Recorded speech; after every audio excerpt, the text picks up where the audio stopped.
motivation, édification, prédication, émission, enseignement, musique.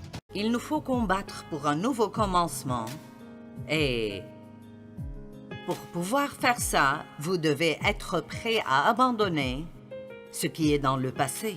Combien d'entre vous avez quelque chose dans la vie dans lequel vous avez investi beaucoup de vous-même et ça n'a pas marché?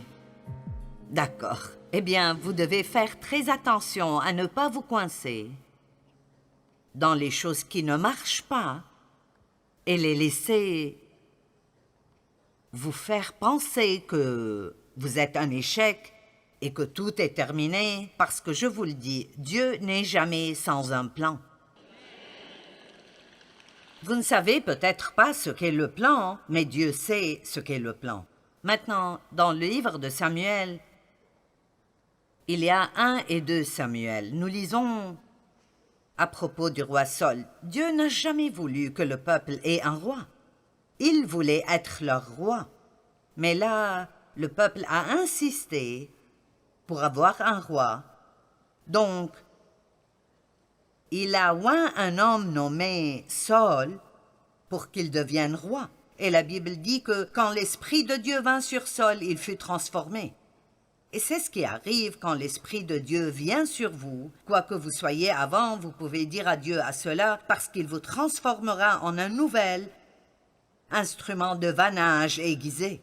Réalisez-vous que nous avons des changeurs de monde présents dans cette salle aujourd'hui? Je vous le dis, quand Dieu prend possession de vous, alors c'est terminé et le diable ne peut que crier parce que si vous faites ce que Dieu vous demande de faire, je veux dire, vous n'avez aucune idée de ce que vous pouvez accomplir et ce que vous pouvez faire. Je suis d'un endroit appelé Fenton, à Missouri. Et j'ai beaucoup de diplômes, des diplômes honorifiques et les choses qu'on m'a données, et je les apprécie toutes. Mais j'ai étudié jusqu'à la terminale. Et donc, disons juste que, à toute fin utile, je ne suis pas spécialement intellectuelle. Mais j'aime Dieu, et j'ai beaucoup de bon sens. Et donc, je ne suis pas éduquée pour faire ce que je fais. Je ne suis pas allée au séminaire. Je ne sens pas que je devrais avoir un titre spécial devant mon nom. J'ai commencé comme Joyce, je suis toujours Joyce. J'étais un désastre et Dieu a pris possession de moi. Et il a changé ma vie à travers sa parole et il m'a appelé à partager sa parole avec les gens. Et aujourd'hui, le message que vous entendez sera entendu partout dans le monde dans 100 différentes langues. J'ai presque échoué en anglais.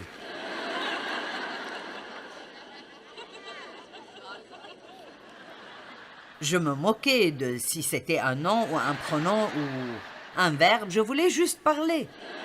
Et donc, maintenant les gens pensent que je connais toutes ces langues, je travaille encore sur l'anglais. J'essaie de vous expliquer que, vraiment, honnêtement, c'est Dieu qui vous rend spéciaux et vous n'avez pas besoin d'avoir beaucoup de trucs spéciaux dans votre vie pour que Dieu puisse vous utiliser. Tout ce que vous devez être et être disponible. Me voici, Dieu. Utilise-moi. Envoie-moi. Mais vous ne pouvez pas être coincé à pleurer à cause de chaque erreur que vous avez faite. Vous ne pouvez pas avoir une mentalité de victime. Mes parents ne m'ont pas bien traité, je n'ai pas reçu de bonne éducation, je n'ai pas été à l'université, je n'ai pas fait ceci, je n'ai pas fait cela. Ce que vous n'avez pas n'est pas important si vous avez Jésus dans votre vie. Vous comprenez cela? Si vous avez une bonne relation personnelle avec Jésus, vous avez alors tout ce qu'il vous faut pour faire quelque chose de grand. J'ai dit grand, quelque chose de grand de votre vie. Donc, Dieu a oint Saul pour qu'il devienne roi. Et Saul était partiellement obéissant, mais il n'était pas complètement obéissant. Il a fait la plupart de ce que Dieu lui a dit de faire et un petit peu de ce qu'il voulait faire. Et il a fait cela encore et encore jusqu'à ce que Dieu dise « Tu ne seras pas roi ». Il a perdu son opportunité à cause de la désobéissance. Eh bien, le prophète Samuel a investi beaucoup de temps dans Saul et il l'aimait. Il avait prié pour lui et avait travaillé avec lui. Et donc, quand Saul a perdu l'opportunité d'être roi, Samuel était en deuil. Il était en deuil. Quand nous avons une perte dans notre vie, nous sommes en deuil à cause de ces pertes. Et c'est bon de le faire, mais faites attention de ne pas laisser un esprit de deuil entrer dans votre vie et le garder le restant de votre vie. Parce que si vous le faites, ça vous empêchera d'abandonner ce qui est en arrière et de vous tendre vers les choses qui vous attendent. Je me souviens d'une histoire qu'une femme m'a dite. Son fils adolescent a eu le cancer et ils ont tout fait. Tout le monde a prié. Ils ont fait tous les traitements. Et il est quand même mort. Et donc, elle était en deuil et avait de la douleur. Et un jour, qu'elle lavait le linge sale, et elle a dit « J'ai vraiment senti qu'il y avait un esprit de deuil qui essayait de m'envelopper. » Et elle a dit « Je me suis enveloppée d'un vêtement et a dit « Ceci est mon vêtement de louange et je ne vivrai pas dans le deuil. » Et elle a commencé à danser dans sa cave en revêtant ce vêtement. Vous savez, vous devez faire savoir au diable que quoi qu'il ait pu vous faire dans le passé et quoi qu'il ait pris ou volé, vous allez mettre votre foi en Dieu et Dieu vous le rendra non seulement une fois, mais il rendra le double de ce que l'ennemi a pris. Et quand vous passez à travers le deuil et le chagrin, oh, c'est si bon quand la joie vient. Vous savez, nous connaissons la joie parce que nous connaissons la tristesse. Une fois, je suis allée avec ma fille à une station thermale pour un soin de visage. Et je ne sais pas comment, mais j'ai perdu ma bague de mariage. Et j'ai appelé la station, ils ne l'avaient pas, personne ne l'avait vue. Et donc j'ai pensé que je l'ai probablement laissée sur le lavabo et quelqu'un l'a pris. Et donc, ça m'a vraiment peiné de l'avoir perdue. Elle valait beaucoup pour moi. Et donc, il y avait une période de chagrin. Et donc, j'ai finalement dit, « Seigneur, c'est juste une chose. Et je pourrais vivre sans cette chose. » Et donc, j'ai continué ma journée et 2 ou 3 mois sont passés. Et ma fille qui était avec moi m'a appelé un jour et elle a dit, « Devine ce que j'ai trouvé. » J'ai dit, « Quoi? » Elle a dit, « J'ai trouvé ta bague. Elle était dans mon sac. » Et j'ai pensé, « Pourquoi serait-elle dans ton sac? » Et là, nous avons réalisé, le sac qu'elle avait m'appartenait à un moment et je le lui avais donné. Donc, quand j'ai enlevé ma bague, j'ai regardé le sac, j'ai pensé que c'était le mien et je l'ai mis dans son sac. Elle est rentrée chez elle, a enlevé ce qui était dedans et ne l'a plus utilisé pendant des mois. Et moi, j'étais si ravie parce que j'ai retrouvé ma bague. Eh bien, voici l'essentiel. Je n'aurais pas fait l'expérience de cette joie si je n'avais pas connu la perte. Et je veux que vous compreniez ceci et que vous le croyiez. Certains d'entre vous ont eu des pertes horribles dans votre vie. Vous avez enduré des tragédies, des injustices. Des choses sont arrivées avec vous qui ne sont pas justes. Et ça a été difficile. Mais oh, vous savez où je veux en venir? Oh, je vous le dis, si vous n'avez pas une attitude amère et vous ne prenez pas la mentalité de victime, et vous marchez dans l'amour pour Dieu, et vous lui obéissez, et vous continuez d'essayer d'aider les gens, oh, votre récompense viendra, et vous serez remplis de joie. Donc, ne regardez pas ce que vous avez perdu, regardez ce qui peut arriver dans votre avenir. Marthe a dit à Jésus, son frère Lazare est mort, et elle a dit, Jésus, Lazare est mort. Si tu avais été là, il ne serait pas mort. Et Jésus a dit, il sera ressuscité. Marthe, regardez ce qui est arrivé. Jésus, regardez ce qui pourrait arriver. Allez, allez-vous continuer à regarder ce qui est arrivé ou voulez-vous être dans l'anticipation de ce que Dieu fera dans votre vie? Mais, écoutez bien ou ça ne marchera pas. Vous ne pouvez pas avoir une mauvaise attitude et aussi avoir la grande vie que Dieu veut vous donner.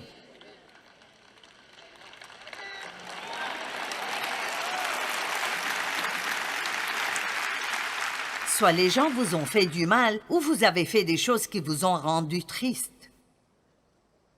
Et si les gens vous ont fait du mal, la première chose que Dieu demande est que vous leur pardonniez. Et la partie qui fait vraiment mal, que vous les bénissiez.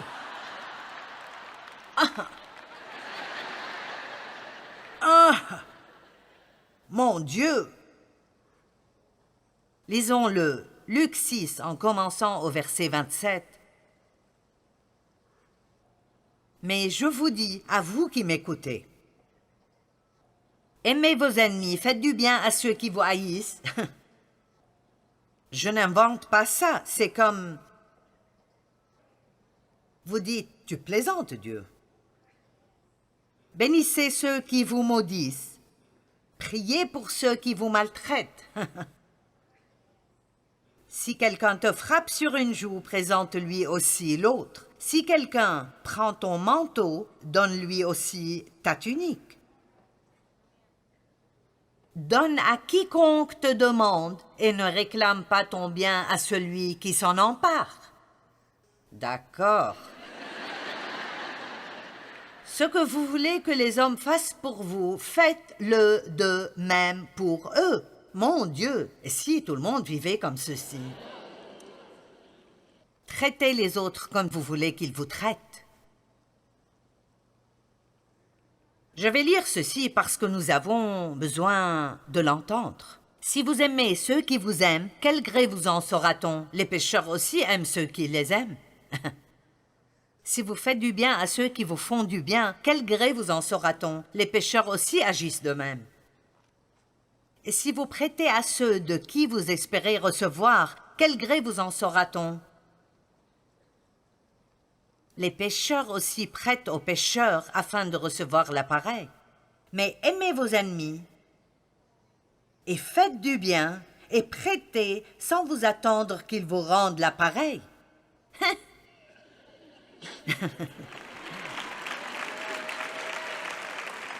Savez-vous ce que nous faisons quand quelqu'un avec qui nous avons bien agi nous maltraite? Après tout ce que j'ai fait pour toi? Mais si je lis ça bien, il dit non, non, non, non, non, non.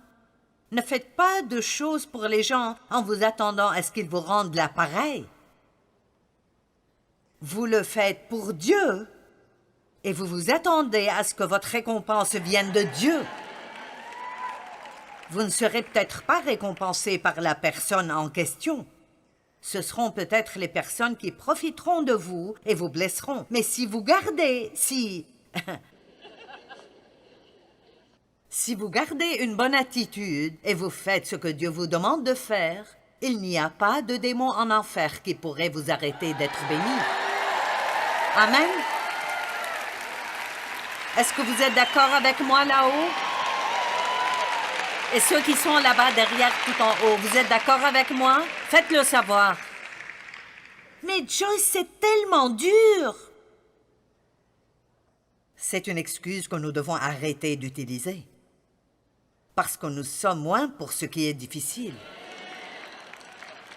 Nous n'avons pas besoin du Saint-Esprit pour faire des choses faciles. Mais il n'y a rien que nous ne pouvons pas faire que Dieu veut que nous fassions. Si nous apprenons comment dépendre de Dieu et ne pas dépendre de nous-mêmes et de notre propre capacité de réussir, je dis ici qu'il n'y a rien que vous ne pouvez pas faire. Dieu ne permettra jamais plus que vous pouvez supporter. Vous pensez peut-être que vous êtes dedans jusqu'au cou et vous dites juste « je ne peux pas faire ceci et je ne vais pas y arriver ». Eh bien, vous y arriverez.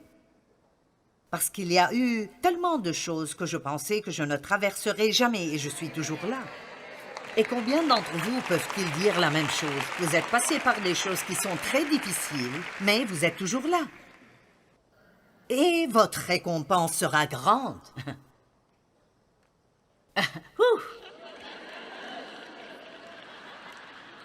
Toutes ces choses que j'ai lues, il dit, si vous les faites, votre récompense... Allez, certains d'entre vous sont dans la période de la semence dans votre vie. D'autres dans la partie de la récolte.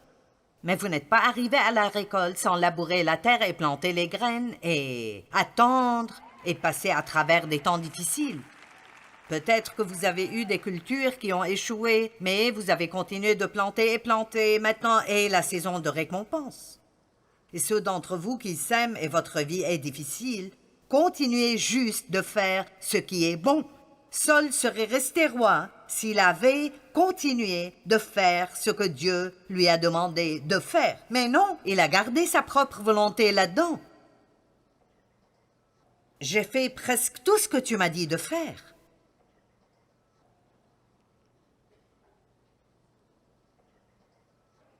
Votre récompense sera grande et vous serez fils du Dieu très haut. Pourquoi faire ceci? Car il est bon pour les ingrats et pour les méchants. Soyez donc miséricordieux comme votre Père est miséricordieux.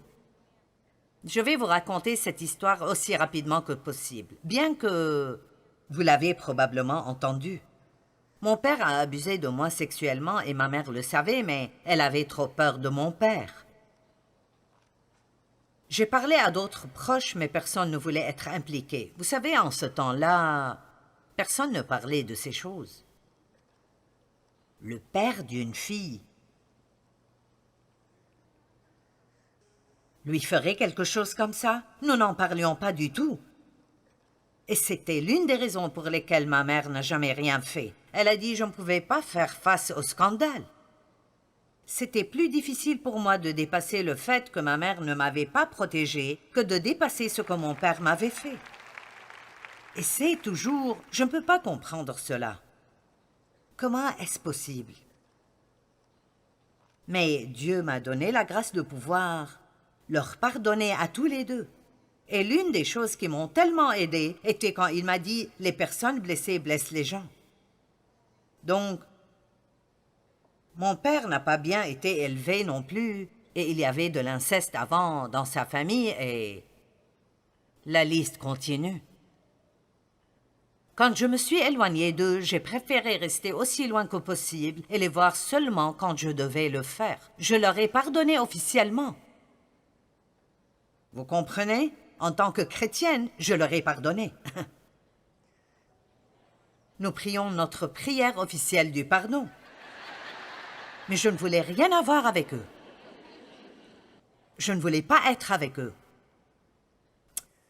Et donc, comme ils devenaient plus âgés et avaient besoin de plus d'aide, un matin, je priais. J'ai demandé à Dieu, « Quelle est ta volonté pour ma vie? » Faites très attention quand vous priez cela. Et Dieu m'a mis sur le cœur qu'il voulait que je prenne mes parents de là où ils vivaient à Missouri et à St. Louis où je vis, que je leur achète une maison parce qu'ils n'avaient pas d'argent et que je m'occupe d'eux jusqu'à ce qu'ils meurent. Oh! Arrière de moi, Satan, au nom de Jésus!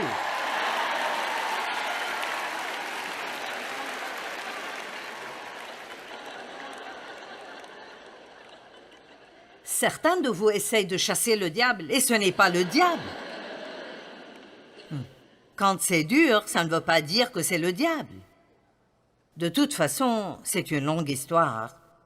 Et je la raconte souvent, mais c'est juste un très bon exemple. Je ne sais pas comment, mais Dieu m'a donné la grâce de faire ce qu'il m'a demandé de faire. Et je peux vous dire que je pense que quand on parle de puissance contre le diable et puissance avec Dieu, je pense que c'est probablement la plus grande chose que Dieu m'ait donné la capacité de faire.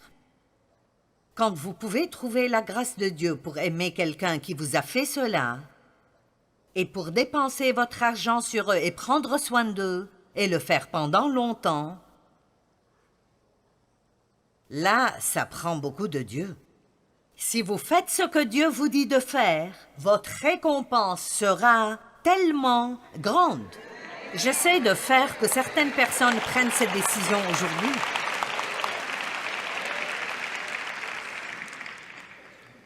Arrêtons avec cette obéissance à temps partiel. Combien d'entre vous pensent qu'il y a de la puissance dans le nom de Jésus? Eh bien, devinez quoi? Je n'ai pas eu le nom de famille de Dave quand nous sortions ensemble. Ce n'était qu'après avoir dit le oui,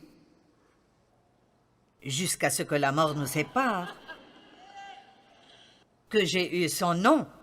Vous savez, je n'avais pas d'argent quand j'ai épousé Dave, et il avait un peu d'argent, et quand j'ai dit oui, j'ai eu de l'argent. Je n'avais pas de voiture, Dave avait une voiture. Dès que j'ai dit oui, j'ai eu une voiture. Mais je ne l'avais pas quand nous sortions ensemble. Allez, si vous ne faites que sortir avec Jésus... Allez!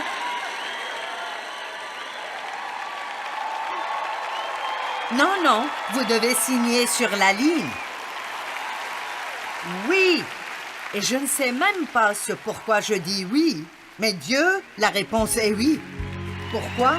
Parce que je te fais assez confiance pour savoir que quoi que tu veuilles que je fasse, que j'aime cela ou pas, ce sera la meilleure chose pour moi.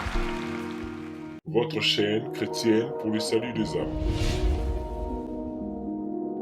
Cette TV, salut éternel.